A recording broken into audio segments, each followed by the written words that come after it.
Apa yang dialami Markis Kido menjadi mengingatkan kita dengan insiden gelandang Denmark Christian Eriksen yang kolaps saat bertanding melawan Finlandia pada laga Euro 2020 pada Sabtu pekan lalu. Terjadinya kolaps atau henti jantung bukanlah hal baru bagi para atlet dan masyarakat saat berolahraga. Sejumlah orang bahkan meninggal dunia dalam aktivitas yang sedianya menyehatkan ini. Lalu apa penyebab orang dapat mengalami kolaps saat sedang berolahraga? Berikut informasinya untuk Anda.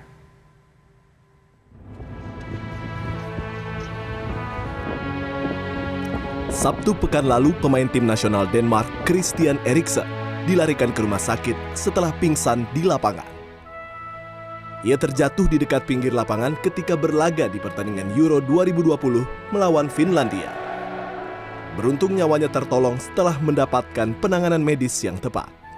Dikutip dari detikhealth.com, dokter timnas Denmark memastikan gelandang Christian Eriksen mengalami henti jantung atau cardiac arrest saat kolaps di laga pembuka grup B Euro 2020 melawan Finlandia. Meski tak bisa kembali ke lapangan hijau dalam waktu dekat, bahkan mungkin harus mengakhiri keikutsertaannya di Euro 2020, Eriksen termasuk beruntung. Banyak pesepak bola lain yang harus menghembuskan napas terakhir mereka akibat serangan jantung di lapangan hijau. Dokter spesialis jantung dan pembuluh darah Vito Anggarino Damai mengatakan, serangan jantung, henti jantung, atau konslet jantung bisa terjadi kapan saja. Karena itu sebaiknya olahraga dilakukan secara bertahap dan tidak memaksakan diri langsung berolahraga berat. Pengecekan jantung secara berkala juga penting untuk mengetahui bagaimana kondisi dan kemampuan jantung agar kita tidak melewati batas kemampuan jantung.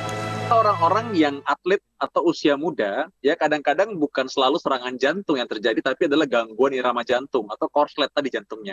Walaupun korslet jantung ini bisa juga diakibatkan karena serangan jantung. Nah, jadi apa?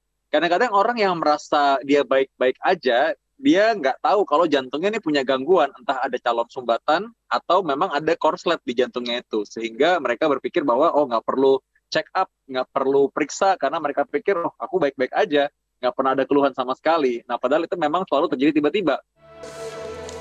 Kejadian serupa juga pernah dialami pemain sepak bola selain Eriksen. Litbang CNN Indonesia mencatat sedikitnya ada 6 pemain yang pingsan bahkan meninggal di lapangan saat pertandingan. Pier Mario Morosini meninggal di rumah sakit setelah kolaps di lapangan saat bertanding melawan Pescara dalam laga lanjutan Serie B Italia pada 14 April 2012. Fabrice Muamba sempat mengalami henti jantung saat bertanding melawan Tottenham Hotspur pada Maret 2012.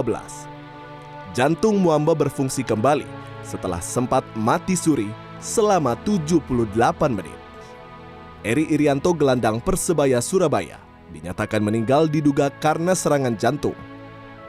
Eri kolaps setelah berbenturan dengan Samson Naujin Kinge dalam laga melawan PSIM Yogyakarta April 2000. Yang terakhir adalah Ricky Yakobi.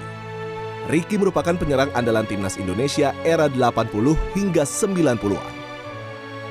Ricky wafat setelah mengalami serangan jantung di ajang Trofeo Medan Selection di lapangan Senayan pada 21 November 2020 lalu.